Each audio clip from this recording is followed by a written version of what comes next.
Have you ever felt like there's a constant, nagging noise in your head? A sound you just can't seem to escape, no matter how hard you try. This is a story about that noise, every night. It was the same routine for Ethan. As a software engineer, late nights were his office, the glow of his computer screen his only companion. He'd sit there for hours, hunting down bugs and perfecting lines of code for his clients. But tonight, something else was bothering him. It wasn't the approaching deadline, nor was it a particularly tricky bug in the system. It was the ticking sound of that old clock on his wall. Tick tock tick tock. A relentless, monotonous rhythm that seemed to drill right into his skull. He tried to ignore it, to focus on the screen, but the sound just grew louder, echoing in the silence of his small room. He frowned, the frustration building inside him. Finally, he couldn't take it anymore. He stood up, walked over to the wall, and took the clock down. A sigh of relief. Silence. But as he walked back to his desk, the sound was still there. Tick, tock, it was in his head. He stepped onto the balcony, hoping the cool night air would clear his mind. He could hear the distant city hum, the wind whispering past his ears. But underneath it all, that persistent ticking remained. "Why can't I stop thinking about it?" he muttered, his hands gripping the railing in frustration. He thought the noise came from the clock, but the real noise, the one that truly tormented him, was coming from inside his own mind. Now, a quiet panic began to set in. Ethan tried everything he could think of to silence the internal ticking.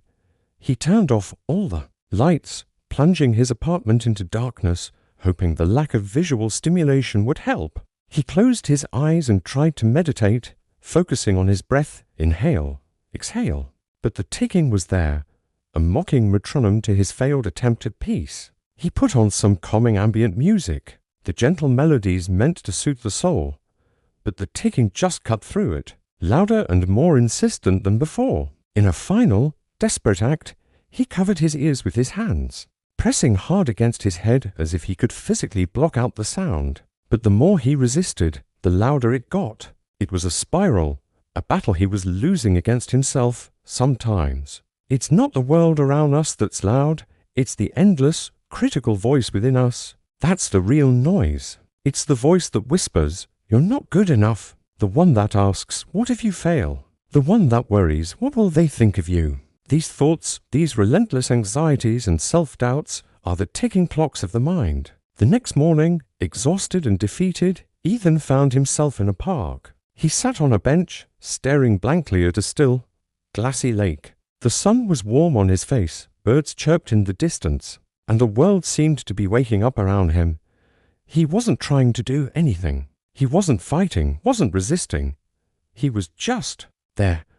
And slowly, almost imperceptibly, the ticking in his head began to fade. The relentless rhythm softened, became distant, and then disappeared entirely.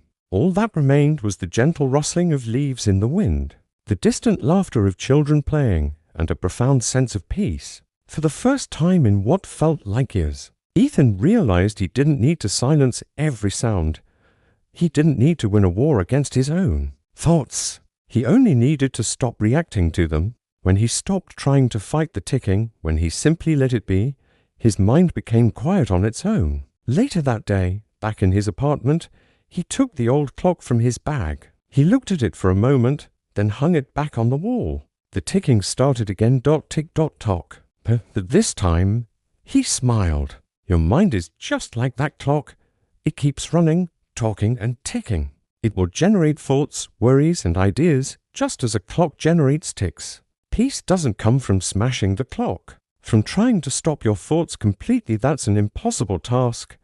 True peace comes from learning to watch them without obeying them, to hear them without being controlled by them. Mastering your mind doesn't mean you stop thinking. It means you learn which thoughts deserve your attention and which are just background noise. It's about choosing where to place your focus. Ethan returned to his desk. He opened his laptop and began to work. The clock ticked softly in the background, but this time, it didn't feel like a distraction or a source of torment. It was just a sound. It felt like a gentle rhythm, a steady companion in the quiet of his room, not a relentless noise demanding his attention. When you stop being led by the noise inside your head, you finally begin to hear the quiet, steady truth of your own heart. That is the moment you become free. That is when you find true inner peace. If this story resonates with you, I invite you to make a commitment to yourself right now. Type "I control my mind" in the comments below.